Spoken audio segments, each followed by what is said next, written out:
Welcome. At the moment of recording, it's May 13th, 2015.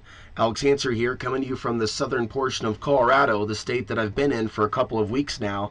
I'm not too far from a town called Walsenburg.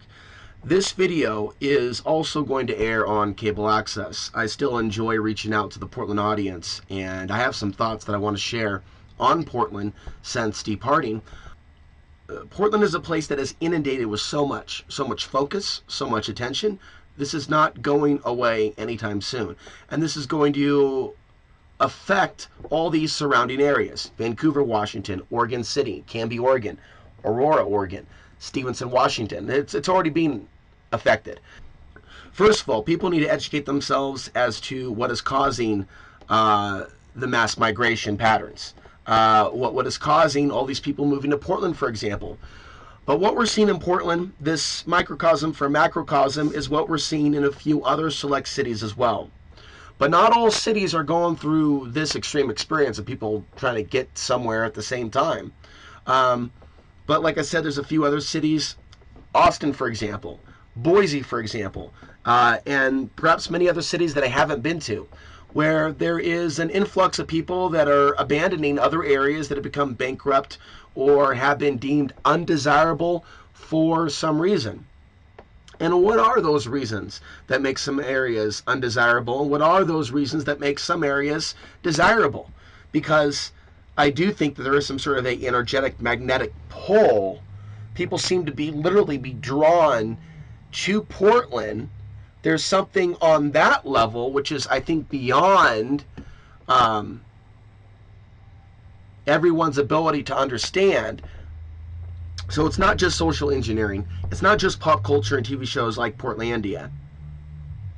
There are other influences going on out there that affect mankind, womankind's desire to move to certain places at a certain time.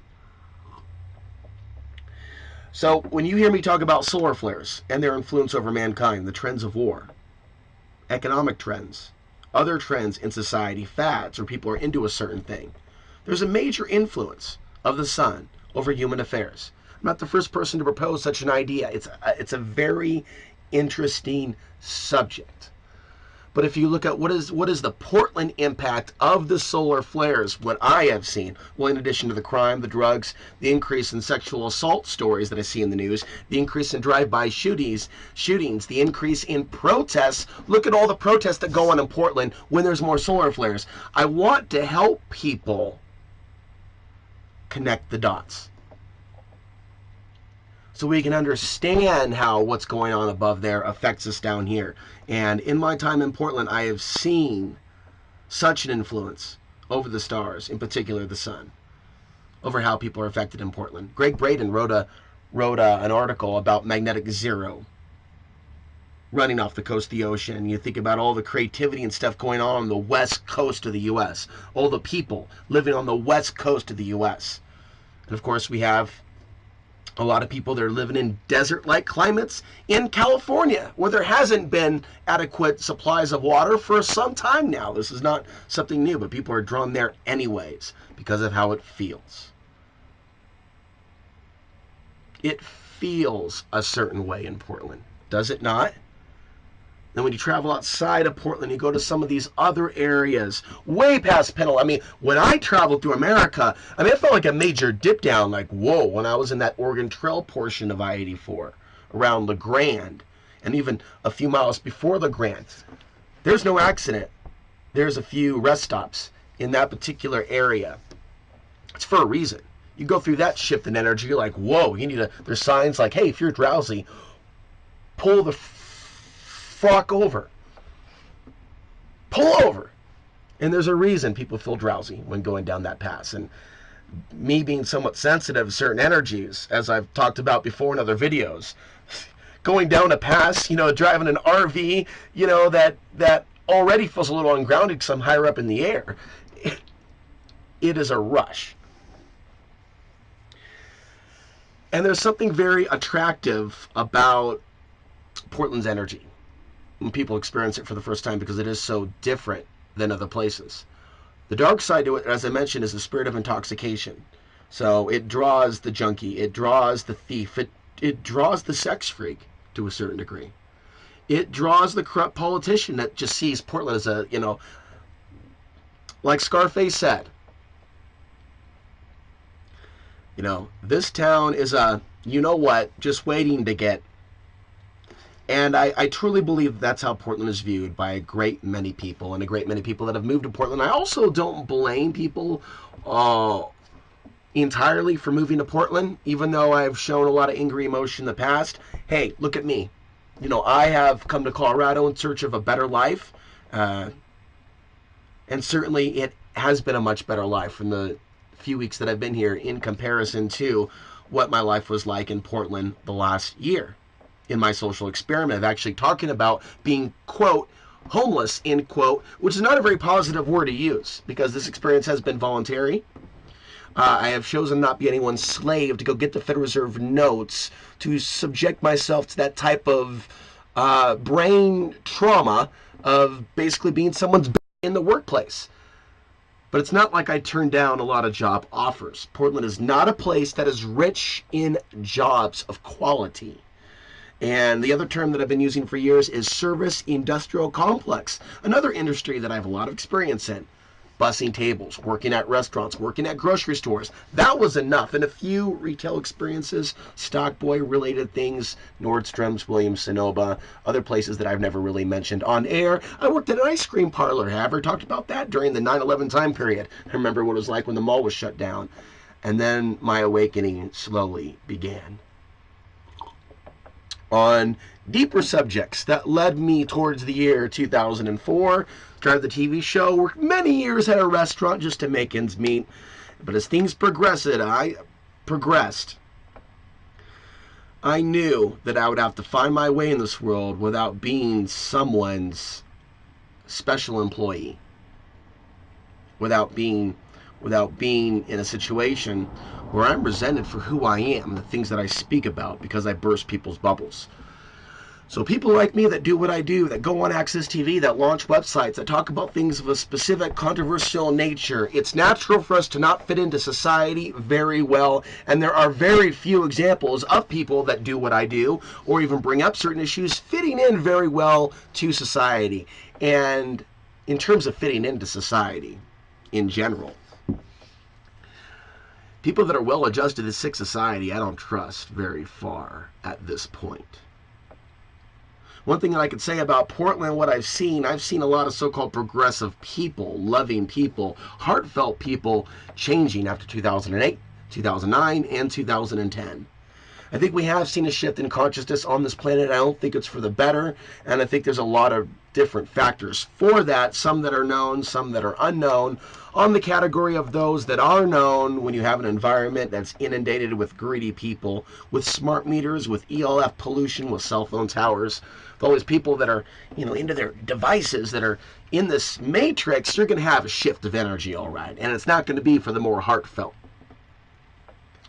People move to Portland, they fall in love with parts of it, but they also are corrupted by parts of it as well. Things are not as they seem. There's a spirit of Portland that I've always had an affinity for since a child. I've talked about this spirit of the city of the wounded goddess. So it seems natural to me that would be the real name for Portland, that it has a very strong primal feminine energy to it. You can even study some of the trees in Lower Horse Park and other places and actually see almost faces in the trees, or other body parts in the trees, or lips, feminine lips and eyes coming out of the trees. Like all these things and more I've seen over the years. And I understand why people are attracted to Portland on a natural, primitive, biological level. But that alone does not equate to a spiritual experience. People are naturally drawn to want to drink water. People are naturally drawn to want to eat food. People are naturally drawn to want to have sex. People are naturally drawn to want to go out and get themselves resources regardless of what harm it causes to others. People have natural biological impulses towards certain things. The modern Portlandia, the real Portlandia, is a microcosm of what is going on the macrocosm of this matrix. You're seeing the highs of the highs and the lowest of the lows. And some of us are going, holy hellhound. Just what are we witnessing here in this social zombie apocalypse?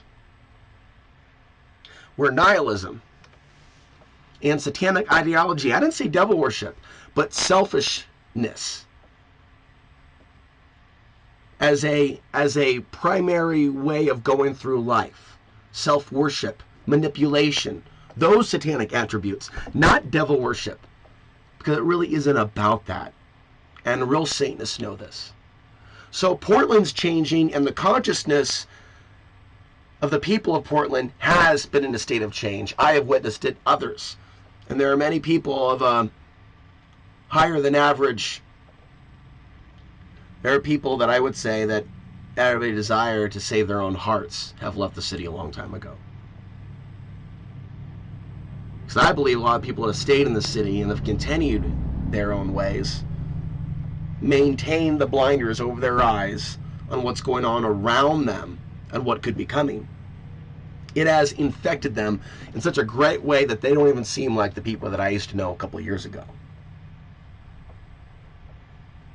And years of seeing how the work that I've done hasn't really earned the respect of certain people. In fact, it's probably caused certain people to fear an association with me. That has educated me as well as to how Portlanders has been affected by this larger mind control, hive mind consciousness.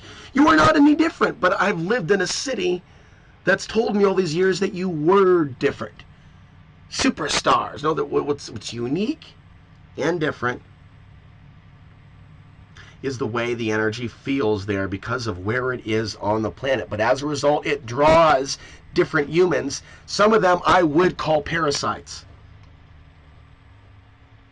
Based on their intentions, based on their actions, based on the things they do to other people, based on their perversions, based on their slavery to the spirit of oblivion, just getting high and chasing pleasure, chasing vanity, chasing things of a material world. So it's drawn many material girls. It's drawn some bad men. It's drawn some corrupted men and women. This city of Portland, Oregon, that I refer to. And so the changes that are in motion in the world, I should talk about a few of those in brief. You look at things like a world war scenario, you look at things like a solar flare that disrupts the grid, you look at things like major earthquakes, volcanoes, other things that could affect the infrastructure. You look at some people are concerned about, for years they've been saying that by this point in time there wouldn't be any oil left. And so there'd be basically a Mad Max situation over oil. Well, that hasn't happened yet, but there are other factors that can lead to some sort of situation where infrastructure, power, the economy, public safety, national security, all of the above and more. What would Portland be like in such a situation? Dense population, no power, dependency on power literally to get the water to you. Now, there is this gravity-fed situation with Bull Run, but with the drought situation, how much water does the Portland area really have? And mass migration from California, it's driven by economics in their minds. There are other factors behind that, behind the concept of people being priced out, that some people don't think about. And either other factors that lead to the increase in water costs. When you have corporations that are allowed to irrigate and pump at areas where there's a emergency declared. Walmart selling bottled water from places where they've been collecting water in San Diego, like the most ridiculous things. And some of you are hip to the geoengineering, what we're starting to see above our skies, and I would say there's a lot of it above the West Coast. And you look at the jet stream, how things move from west to east, and then you look at geoengineering and you look it up in Google News. You find mainstream admissions that this is being talked about, something that they've been doing for years. They're just going to continue to announce that, yeah, we're on the verge of doing it. Then there won't be a theory about it. They'll say it's to fight global warming. And you have all these environmentalists, leftists that think that they're with the earth, that are basically will admit, oh yes, There's terraforming. There's stuff going on in the skies, but they're doing it to help us. It's science. No, it's social engineering. It's a big social engineering project to even want to get people to move to Portland. You know, you look at all the tech companies, Google, open up the headquarters in downtown Portland. You look at the other conferences they've had in Portland. Autonomous cars that drive themselves. Big conference, I mentioned it before. They had a big conference in Portland with Google cars and other things that they've got going on. I think Delphi is another company for cars that drive themselves. Even though reports have come out saying that Google cars, for example, over 11 of their cars have crashed. Okay, and there's not that many of them out there. But cities like Portland, Oregon, cities like Austin, Texas, cities like, you know, parts of places in LA, Santa Cruz, places like Seattle, Washington, Miami, Florida, you're going to see a lot of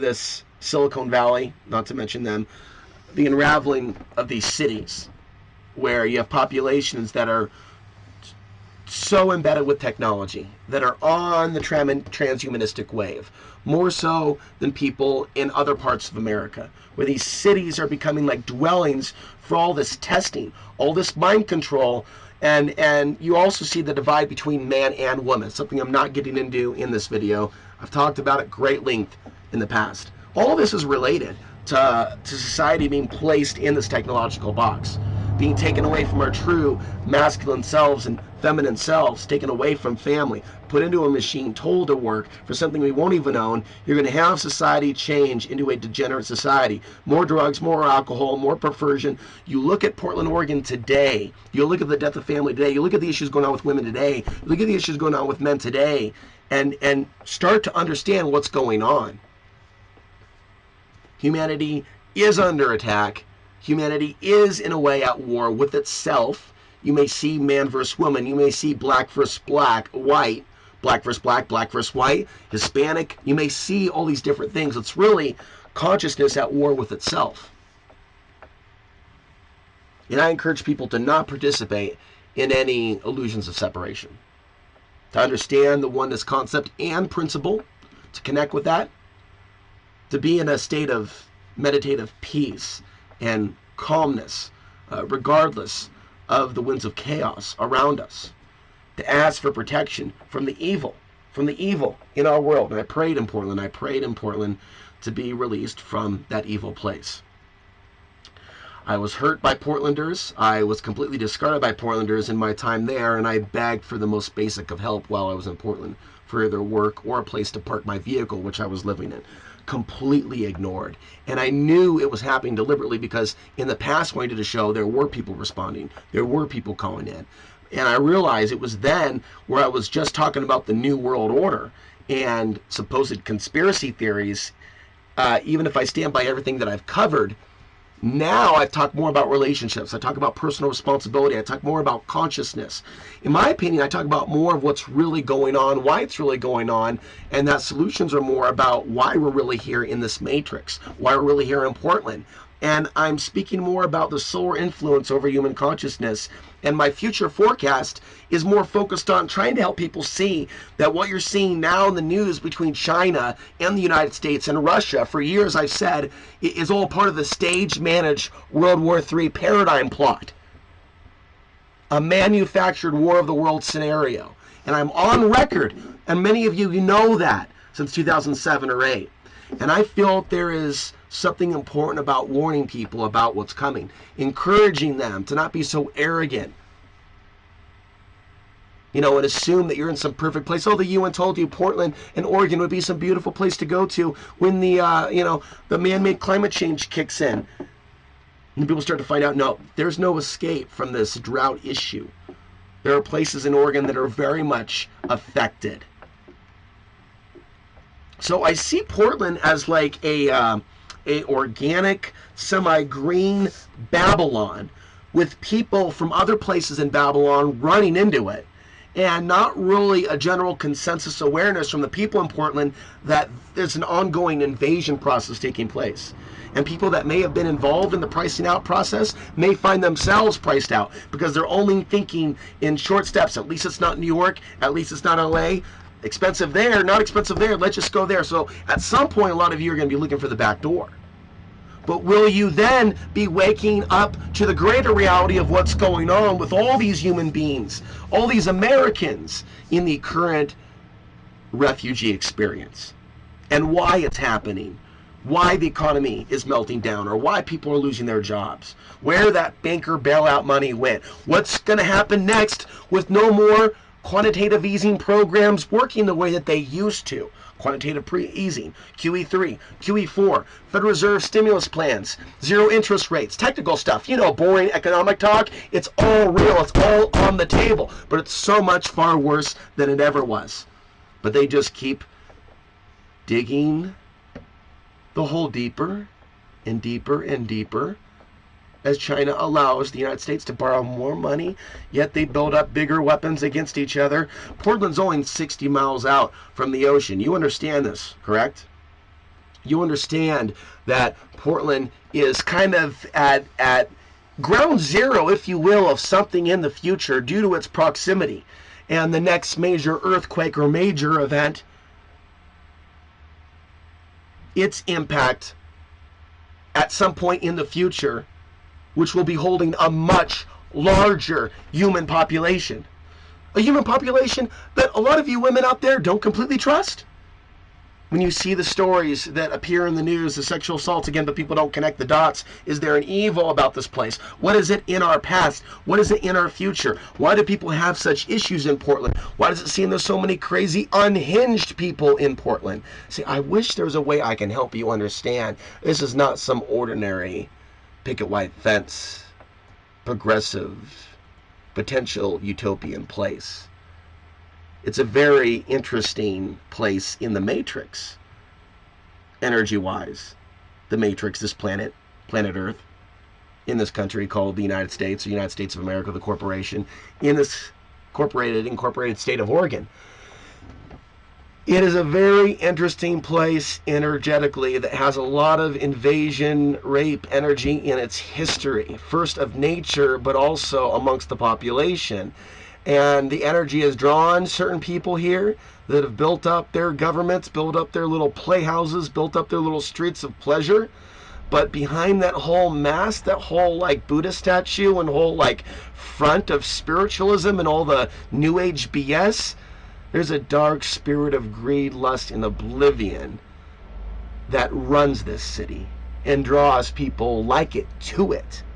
And so as long as people continue to keep doing whatever they've been doing the whole time they've been in this special place on the earth, taking it for granted, displacing people, and showing no compassion whatsoever, entering the beast on an even deeper level technologically, the more they embed themselves with this Babylonian system, the more they draw that energy to them, that selfishness, using men, using women, self-worship, the more harm they could potentially be bringing to themselves. Because when the hammer comes rocking down, Portland is going to be right in the crosshairs. From earthquake risks to Mexican cartels, which is already an issue in Portland, to more drugs in the city, more sex trafficking, more filth from other parts of the United States fleeing to Portland as well.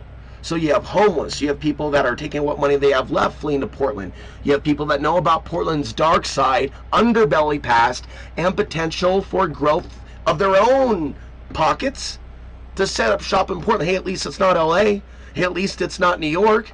Hey, Portland cops ain't LA cops. Portland cops ain't Phoenix cops. Portland cops ain't New York cops. Oh, they have their corruption. They have their brotherhood of the strong. But hey, at least they're not them. And so Portland is in the crosshairs of so much, with it being 60 miles out from the ocean. It is a target for a foreign army. Now, the stage-managed world war is all being set up by design for America to take the fall, and America to make the first move that brings all this into play. I've talked about this for years. The major world events that we're seeing in headlines are echoing this truth and proving it line by line, that the United States is in a kamikaze, self-destructive path that will result in retaliation that the world, for the most part, will support. And when there's occupation of aspects of the U.S. soil, that's allowed to happen, of course, when the defenses are deliberately dropped. Snip, snip. You're going to see a lot of Americans hurting and hurt and brutalized.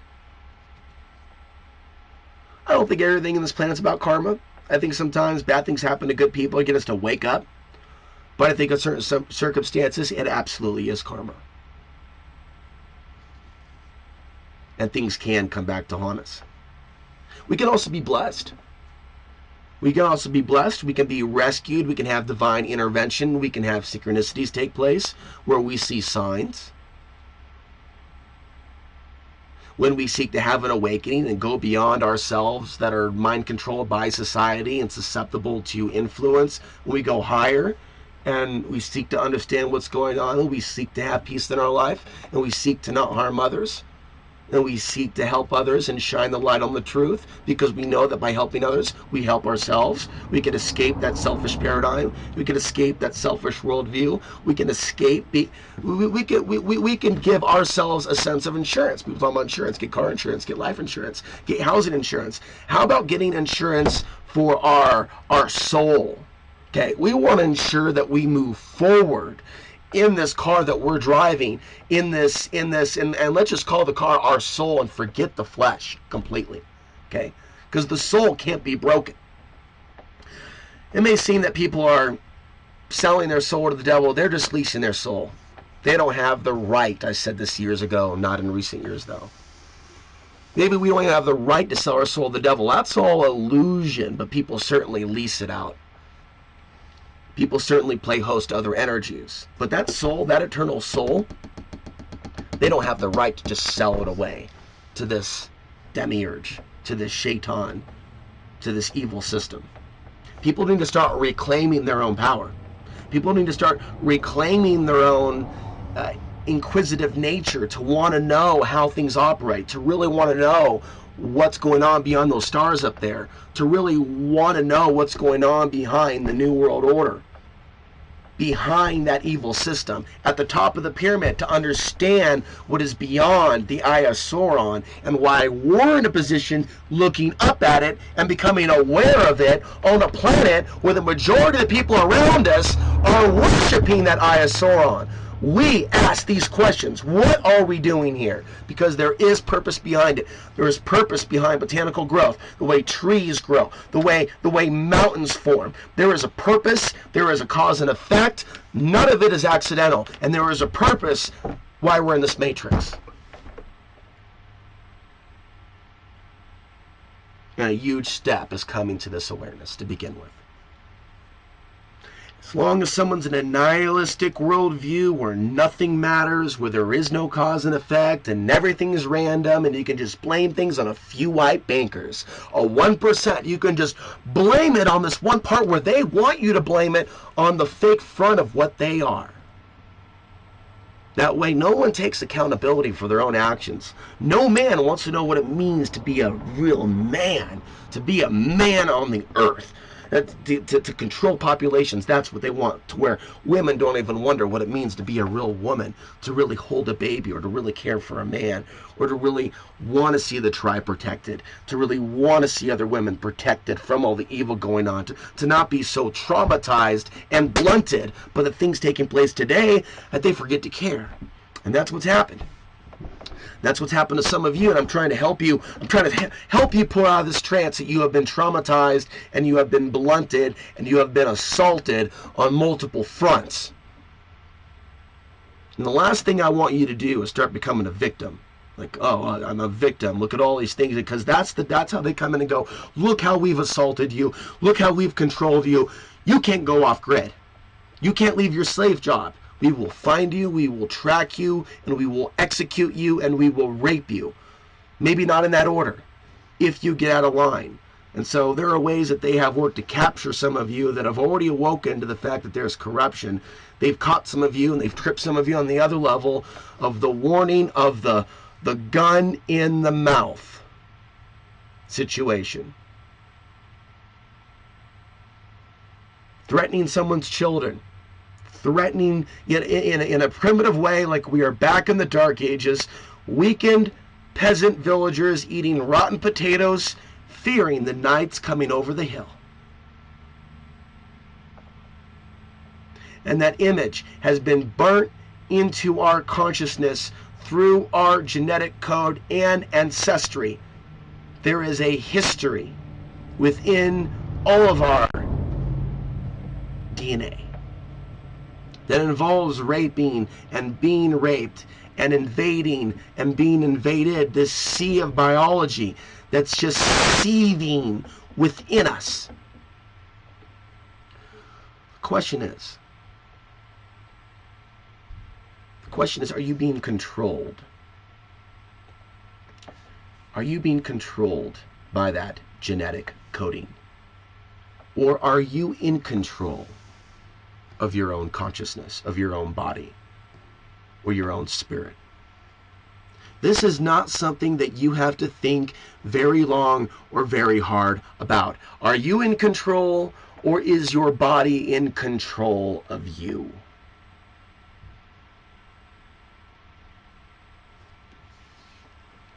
There is a lot of history that is in our bodies that people haven't even begun to start working through.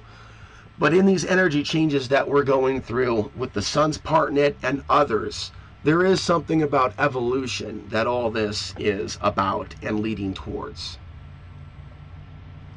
And much the manufactured chaos in our world, manufactured wars, manufactured diseases, making things backwards, man against woman, trying to get people to run in reverse. The backwards reality paradigm and what that entails is across the board, trying to make kids sexual, trying to make adults asexual, just the backwards perversion of how things should be. That's all there to prevent the evolutionary process. To understand world events, you see these things that look so backwards. That's deliberately there to put us in a backward state of consciousness so we're not evolving. There is a way you can be aware of world events and not flip your you-know-what. There absolutely is. And I've been saying this for years. People need to evolve to the point where they can be grounded, where they can take a breath of deep air, where they can feel their muscles, where they still have an appetite, where they can sleep well at night and still be able to look this evil system right in the eyes. But more importantly, look at this evil system for what it is, whether they're on the radar or off the radar. But we need to see a society of confident people come to sit at the dinner table.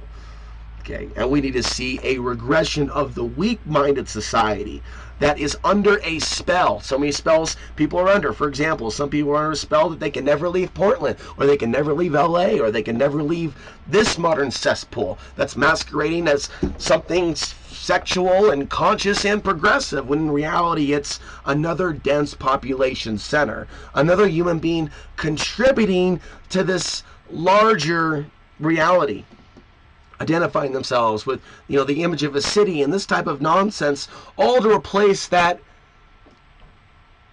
underbelly reality of not having a tribe. All the hipster fanatic of a religious tone behavior that we've seen in Portland and other cities is people on and so you can't blame them, on a primitive, biological, animal, social, human level, nothing to do with spirituality, creating their own tribe for a sense of stability, at least on a psychological level. Oh, so they're amongst their people. So you have the similarities, similarities of beards, and that. It's very sad what society is easily becoming and being molded into.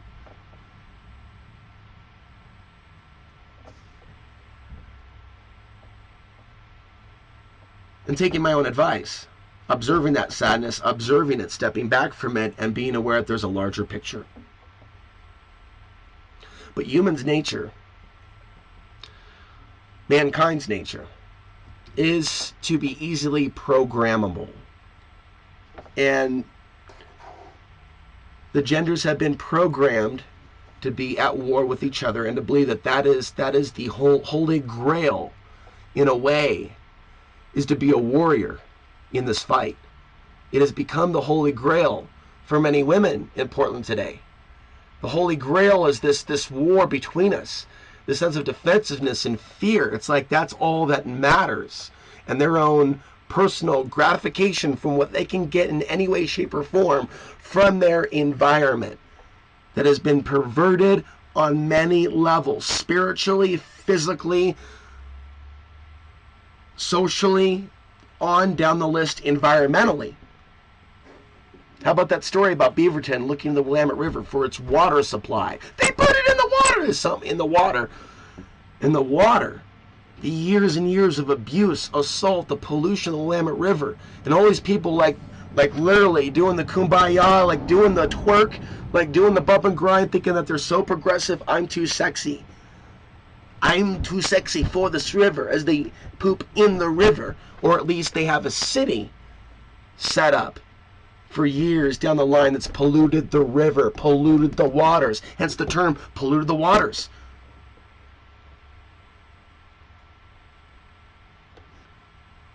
I've given a lot of commentary to Portland, and I'm going to try to bring this to a close.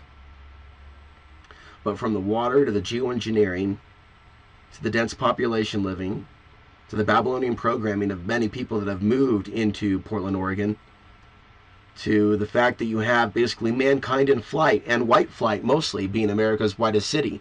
You have a lot of things of a more animal nature when it comes to the mass migration of people to Portland. And we see a gutting of things that are actually genuinely spiritual. We see a lack of concern for those that lived in Portland before the newcomers came. So there's that callous energy, like, well, that's just the world we live in. No, I had to pay more in LA. So we see that type of, we're seeing a continuation of what has been. And even the very origins of Portland are based on that. Hey, it's some new land. Let's create a nightmare in the forest. Full of debauchery, full of molestation, full of alcoholism, full of rape, cutting down the trees, Chinese running for their lives. Although I heard in Seattle things were a lot worse during those time periods after the Chinese built the railroads and they were living in some of these American cities. There were lynchings going on. There's a lot of unconscious old white man behavior. Of course, today's white man likes to pretend that he's different on a level, and in a way, he or she is. On another level, things are exactly the same, and they don't want to admit it. People don't want to admit it. People shouldn't be afraid to admit what's wrong, and people should never blame themselves racially for who they are. Everyone is an individual. But we all have that individual responsibility to rise above our own biological code. And our own biological code, be you Irish, be you Scottish, be you Asian, be you Hispanic, and be you a lot of other things. African American, the list goes on. Listing just some of the more dominant groups, though, that I do notice in Portland, having just done that. Not to mention Greek, not to mention, of course, English and people of French descent, Italian, so on and so forth, down the line, Middle Eastern and all that. It entails Russian, quite a few Russian. But humanity has a tribalistic aspect to its genes, obviously, from our history. So live in these mass, dense population centers. You see a lot of that tribal tension, a lot of that sexual tension. Because, honestly, our bodies want to be having sex. You may have this type of programming that sees something wrong with that in your mind. And a lot of women that may be in desire are programmed to constantly put out a vibe that they're terrified of someone raping them. And Portland has a lot of that. People walking down the street, with their eyes bugged out. Women don't act like that in other places in America. And I'm sure in larger cities in New York, they probably would be. I know there's a lot of people that have moved to Portland from New York, though. So there's a lot of that fear and a lot of that stuff being brought with them. And I noticed that in the year that I was there. Just a sense of absolute anti-male coldness, hatred. So what we're seeing in Portland is an importation of the programming that has been put out there in the world. So Portland's being upgraded, if you will, depending on how you look at the word upgrade. But it's being moved from one level to another with the level of programming that's out there. And it's so abstract, you know, I can't even take a position and say it's more evolved or less than evolved, because there's so many dynamics to it. Of course, there's that aspect of myself that is mostly seeing the negative aspect and seeing the regression, the great regression in love in the city and mutual respect. And a lot of people have noticed the rise in aggressions between people and tensions. The one spiritual perspective that I could share on this, though, and the coming disasters that may be coming to the Portland area and this large population that is continuing to form the current Portland, for better or for worse. All the micro apartments, all the criminals that I'll soon be calling Portland, all the viewers of the movie Dopelandia that see Portland as a great place to get high, that'll continue to move here. It's if there is a major disaster with a solar flare or other events, and there's no power, and you have a city that has drawn, and I've talked about all this stuff for years, people that are of a innovative type, that like the idea of building something, or, you know, you see the building center, and Portland has a long way to go, but I think that in a disaster situation, even though you would see some really dark things happen, you would see certain communities of hipsters and other people come up with some innovative stuff on the bicycle end of things. So in a situation where there was enough people growing food and enough people working together that were tapped into their innovative, creative side and not using it for selfish purposes and working for other companies and putting all their time and energy into, you know, making rent. And you had people actually making the most of their environment and not taking their lawn for granted, and growing a garden, and not taking their neighbors for granted. And being in a situation where they have to get out of their racial box, they're just saying, you know what, I only trust Irish. I only trust, you know, my tribe of people that are like my kind of white people. There's a lot of people in Portland that are just like that. And because of the ways that we have been set against each other, the society is designed to set us against each other. Okay, you have a situation with no media. You have a situation with no currency as we know it. Say there was a solar flare, there's no power, and your ATMs want to work, you know. So men and women of different racial backgrounds would be forced to work with each other.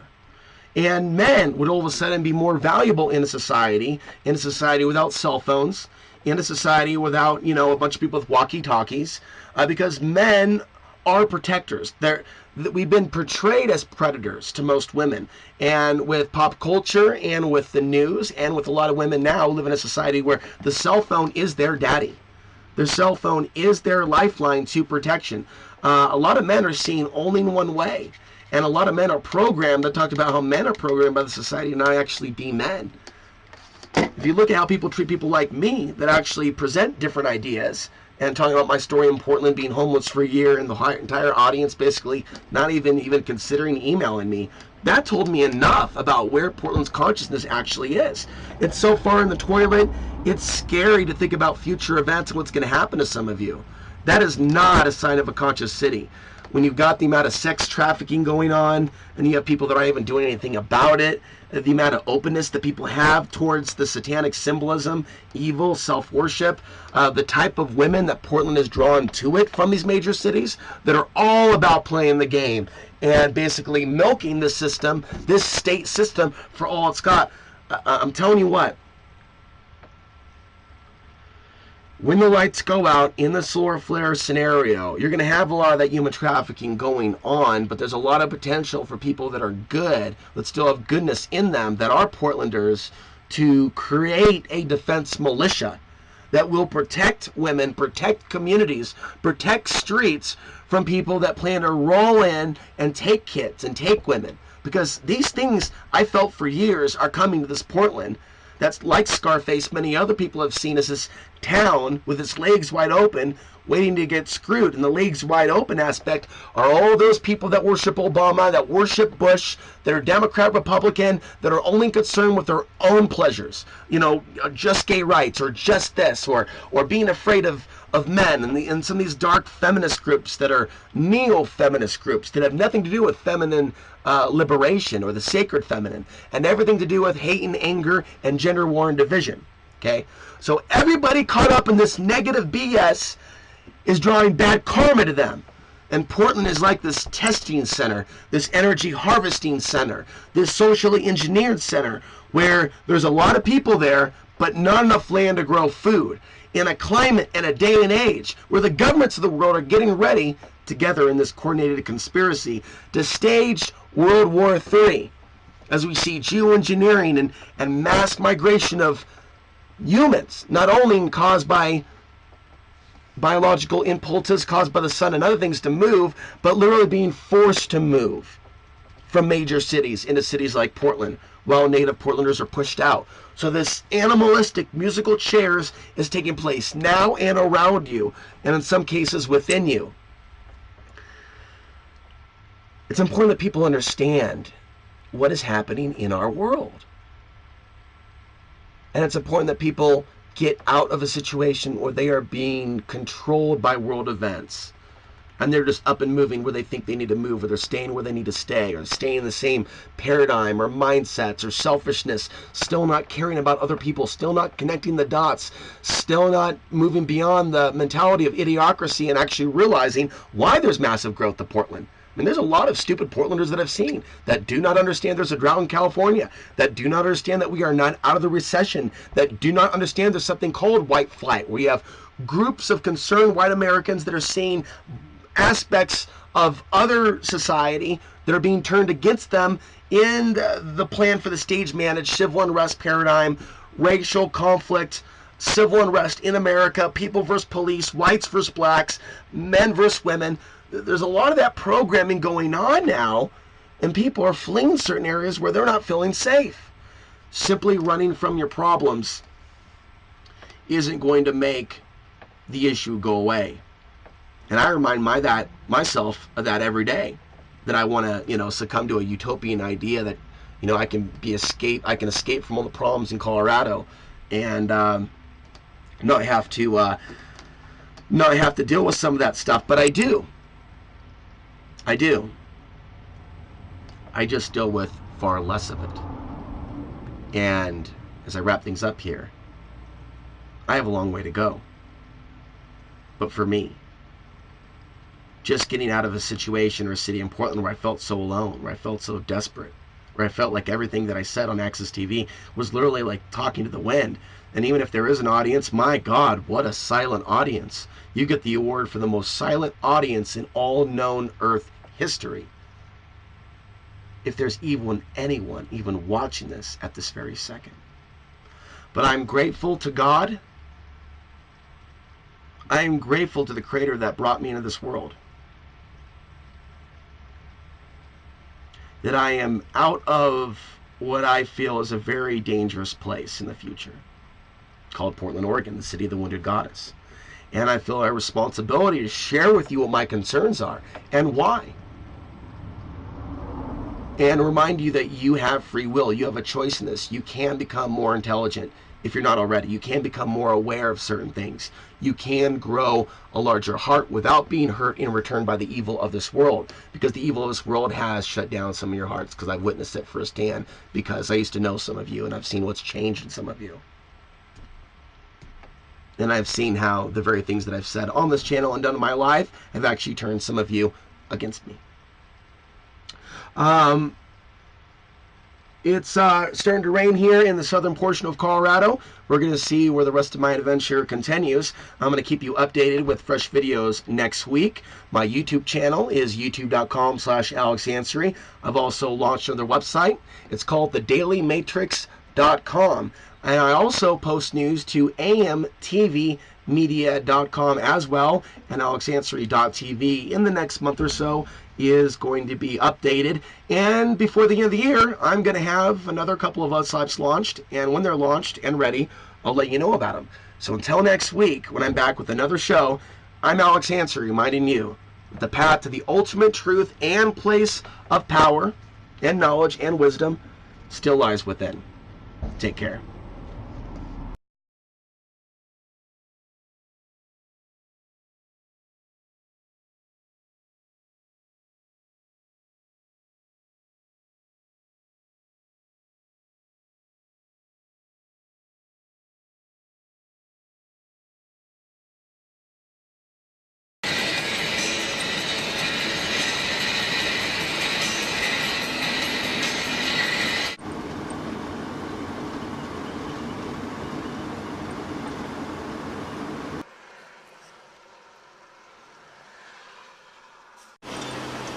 Okay, I got back on the road and all of a sudden it started snowing.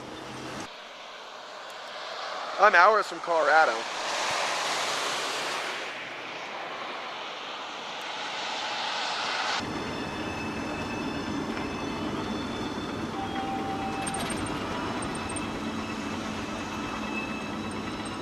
Oh my Lord.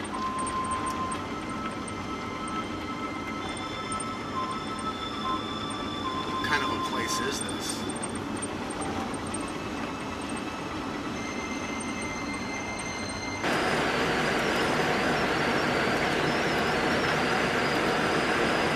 Now this is the turnoff for I-70, and that takes somebody to takes one to Moab, in the area around Arches National Park. Now entering Colorado. Now exiting Utah.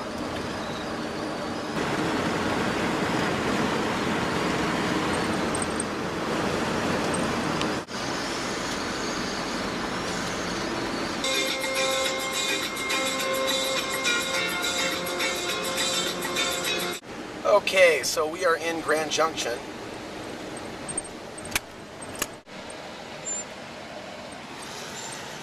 Okay, and we're in downtown Grand Junction, Colorado. Traveler with a backpack. And I saw somebody a little bit earlier with a cane in a state of deep reflection with an Air Force jacket, older man with a long beard. Yeah, anyone that's served this system in any way, shape, or form should really reflect on what's happening to America today. In the future, what will be happening over the skies of America.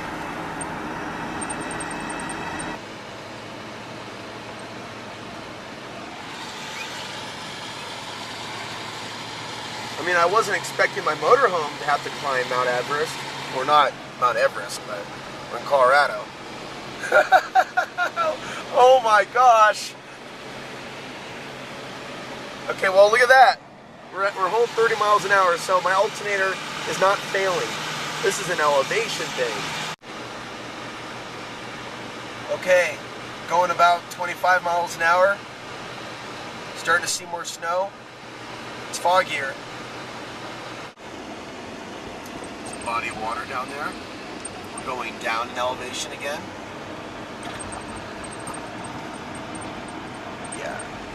The rock formations in this area are just amazing. They are totally amazing.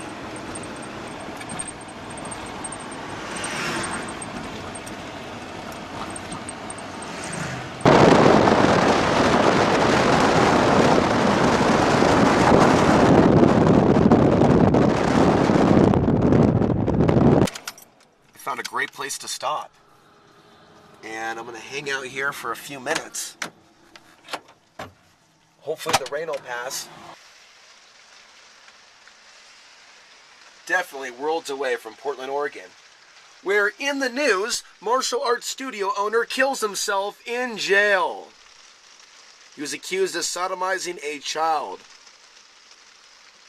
and he committed suicide in Deschutes County Jail. So, Central Oregon. But he was from Portland, and his studio was on 92nd. Pretty close to that Foster area. Coined the Demon Portal by yours truly. Just think. could have been out here, seeking his freedom, getting away all that nastiness in Portland, all that felony flats nonsense. He could have been living in freedom. But no. He had to stick his you-know-what into something. He just had to let the volcano explode. Yeah.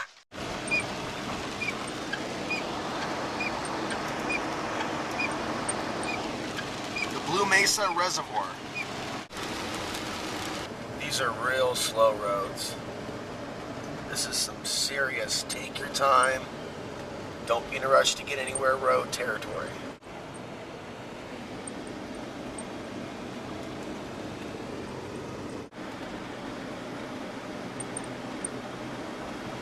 Some farmland here. Highway 50 is one hell of a road in Colorado, not just from Grand Junction to Gunnison, but from Gunnison to Alamosa, just the whole way through. Okay, so I just passed Rio Grande National Forest. Now it's going downhill, so I may have peaked out. We're in the mountain range, and it should get easier from here on out. Noticing I'm going slow. There's no one behind me, which is good. And the snow is not sticking, and there's not large pockets of rain on the road. I don't know if this is 8,000 feet, 9,000 feet, 10,000 feet. I'll find out later, but yeah, I got up there pretty high this time.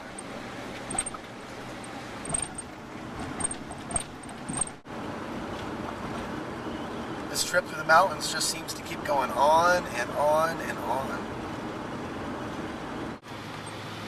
Now in Monte Vista, 35 miles away. I used to be concerned about police when I was new to this area, and now that I'm more familiar with it, you know, they are so much more mild here in this part of the country than anywhere else I've ever been. I am back in the high desert, and I'm looking for this plot of land that I have permission to stay on. I'm filling up the area, trying to determine whether I want to stay here or maybe go somewhere else.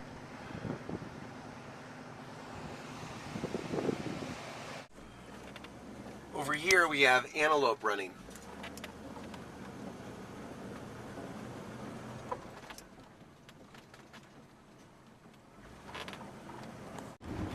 I'll be back. This is a reality somebody has to prepare themselves for. And right now, I'm not quite there.